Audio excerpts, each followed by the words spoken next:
All right, so what do you think, what are your students struggling the most with? Intervals? Playback, yes, absolutely. Playback is tough, especially for level 10. Because all of a sudden, you shock your students at the first class, you say, okay, we're gonna play both hands now. They go, huh? What? Especially if your student just barely finished his level 6 or 7 exam and parents are pushing him or her into level 10. So you are stuck. What to do? I like to break it into little manageable chunks of information. Oh yeah, see, I knew that you're gonna say it's playback.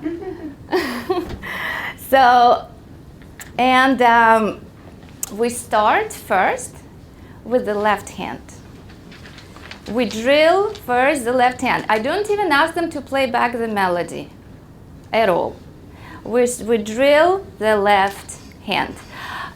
So if you're doing grade 10, students required to play as an accompaniment a progression of 1-4-5-1. Okay, so they can play it as a triad, 1, 4, 5, 1.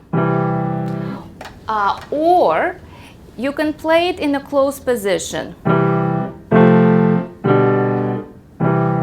Okay, you're familiar with it, right? Yes, I'm sure. So what we do, I ask the student to memorize all of the left hand in all of the keys up to 4 sharps and flats, major, minor. So we do that for a week or 2 or even 3, because I'm not moving forward with them unless they know their left hand. And as a fun tip, what I do, I put a timer on and I say, okay, let's check how long it will take me to play through, and it takes me 20 to 30 seconds. Next one, F major, B flat. So, and I go like that, and then I tell student, okay, let's see how long it will take you. Boom. And it takes them a very long time, but they feel very motivated. They almost, at home, they go practice, and then they turn the timer on, and then they sit and practice. Oh, I got it under a minute. Oh, I got it under 40 seconds. So it's motivational for them to see the improvement. Otherwise, it can become very boring. So that's what I do with them. After they memorize their left hand, I need to explain to them how does the harmony change according to the time signature. Because when melody is harmonized, it's not a random. They don't change chords randomly. If it's 2/4 time, the harmony will change on the first and then on the second beat. So if I would do a melody, let's say 1, 2, 1, 2, 1, 2, 1, 2. So I explain to my students that you need to feel where the main beats are, where the strong beats are. So we'll do in 2/4 time, it's, as I said, it's on the first and the second. In 3/4 time, it's on the strong beat. 1, 2, 3, 1, 2, 3, 1, 2, 3, 1, 2, 3, 1, 2, 3, 1. And so far and so on. In 4/4, it's on first and third. I could do the same thing. 1, 2, 3, 4, 1, 2, 3, 4. And of course, it's not as basic as that. But I'm just doing it for the purpose of presentation. And then the 6/8, it's similar to 3/4. 1, 2, 3, 4, 5, 6. 1, 2, 3, 4, 5, 6. 1, 2, 3, 4, 5, 6. 1, 2, 3, 4, 5, 6. So what we can do, for example, I play student an example of playback, and I ask them to clap on the main beat with me. So when I play pa pa pa pa pa pa pa pa pa pa pa pa pa. So that's how they feel where they have to change the chord. And then as I sing it or as I play on one piano, they can play on the second piano or on the same piano, depends on the register. They can actually play the left hand. Da, da, da, da, da, da, da, da, da. So then right away they already know the left hand, even without knowing how to actually play back the melody, and they know where the chords change. So it's already very useful for them. So they're not left in La La Land wondering what's going on, how can we harmonize it. So it's very helpful for them. Okay, then the melody line. There are tips, of course, for the melody line. As you know, for the playback, melody will always start on the most likely will start on the first. It can start on the third and less likely on the fifth. So again, students should know it's a D major. It will start either on D, F sharp, or A. So it's very easy. You guys all know that, I'm sure. Yes, and obviously ends. Also, it will end on tonic or median or the third.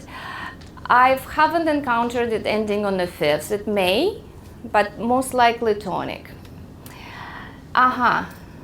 Now maybe you can help me with that one.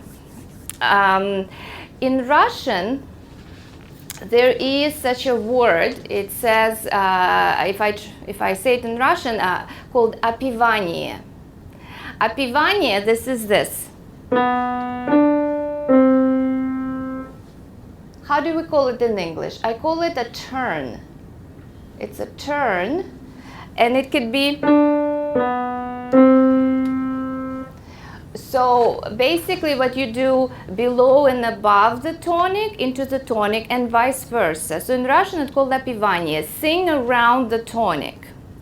So what I also teach my students is that most likely the melody on the playback will finish with the turn. So something or it can be around the median.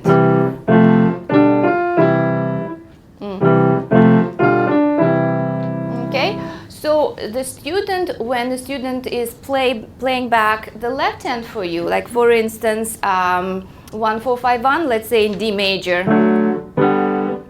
No. So the student can play, and then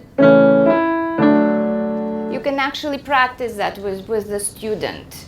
So the student prepared, they know how the music, the melody may end. And then, let me just check. There is also use of ascending and descending 3-note scale to establish the tonic. So at the end. Okay, so different little ending options so that you can give your student right away. So they are prepared, they know what's going to happen. What I have learned in the past that the judges award partial marks if students can even get the direction of the melody correct. If students can, if the judge play, oh my favorite, what was it? If student plays, the judge will still award some partial marks, at least if you get the direction of a melody correctly. Okay, so you just tell your students, play the left hand accurately, make sure you change it on the right beat, and on tonic have some kind of a turn at the end, and you will get a partial mark. And my students came from the exam and they said, I don't know what I did. It was nowhere nearly close to what the judge played, but I played what you told me, and they got 3.5 out of 4. The judge awards scores for very good left hand, correct chords changing on the right beat, and starting ending on the tonic, the direction up and down, and then that's it. So I find that maybe level 10 is actually easier than are the levels because of the left hand.